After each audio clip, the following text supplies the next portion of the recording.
James and the Express. Sometimes Gordon and Henry slept in James's shed, and sometimes they talked of nothing but bootlaces. James tried to talk about engines who got shut up in tunnels and stuck on hills, but they wouldn't listen and went on talking and laughing. Gordon would say, "You talk too much, little James. Now, a fine strong engine like me is something to talk about. I'm the only engine who can pull the Express. When I'm not there, they need two engines. Think of that. I've pulled expresses for years and years and never once lost my way. I seem to know the right line by instinct." Now, every wise engine knows, of course, that it's the signalman who works the points to make engines run on the right lines, but Gordon was so proud that he'd forgotten. One morning he said, "Wake up, James. It's nearly time for the Express. What are you doing? Odd jobs? Oh, well, we all have to begin somewhere, don't we? Now run along and get my coaches, and don't be late now."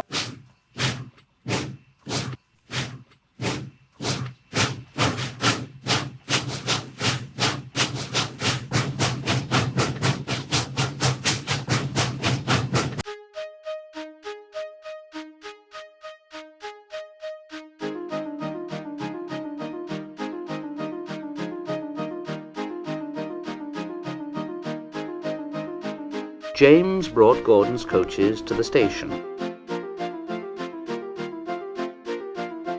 and Gordon backed onto the train. He was showing off like anything. "Make way there. Psh, make way. Psh." The fat controller was on the train with other important people. The guard blew his whistle,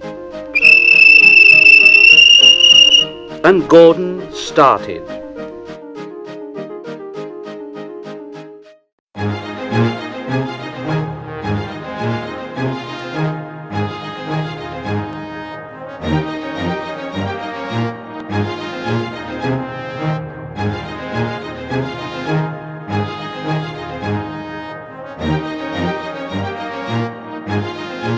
"Goodbye, little James. See you tomorrow. Shh, shh, shh, shh. Look at me now. Shh, shh, shh, shh, shh, shh." James watched the train disappear around the curve. "Oh dear, I wish I could pull the Express." And then he went back to work.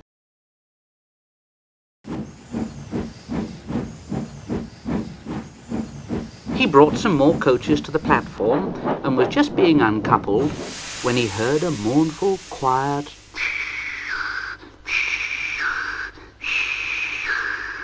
and there was Gordon trying to sidle into the station without being noticed. "Hello, Gordon. Is it tomorrow already then?" Gordon didn't answer. He just let off steam feebly. "Well, did you lose your way, Gordon?" "No, I didn't. It was lost for me. I was switched off the main line onto the loop, and I had to go all around and back again." "Perhaps it was instinct, Gordon, Oh, Meanwhile, all the passengers hurried to the booking office.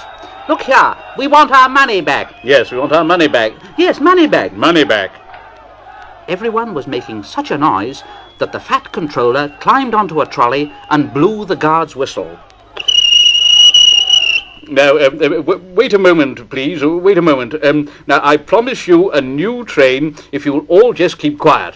Now, Gordon here can't do it, but perhaps James will pull it for us. James?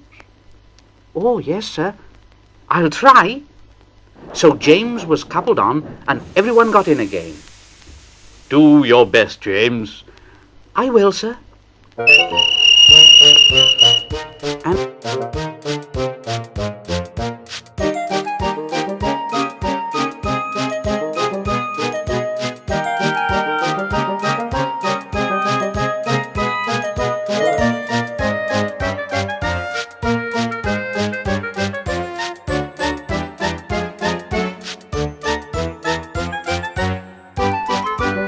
Stations and bridges flashed by. Passengers leaned out of the windows and cheered.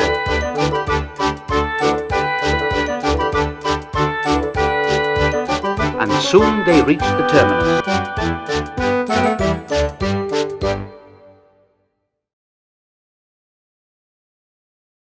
Everyone said, "Thank you, James, thank you, James, thank you, James, thank you, James." And the fat controller said, "Well done, James. Would you like to pull the express sometimes?" "Oh, yes, please." Next day, when James came by, Gordon was pushing trucks in the yard. "Oh, hello, James. I like a bit of quiet work for a change, you know. I'm teaching these trucks manners. You did well with those coaches, I hear. Good. We'll show 'em." And he gave his trucks a bump, and they went, "Oh, oh, oh, oh, oh, oh, oh." James and Gordon are now good friends. James sometimes takes the express to give Gordon a rest. Gordon never talks about bootlaces, and James never talks about getting stuck on hills.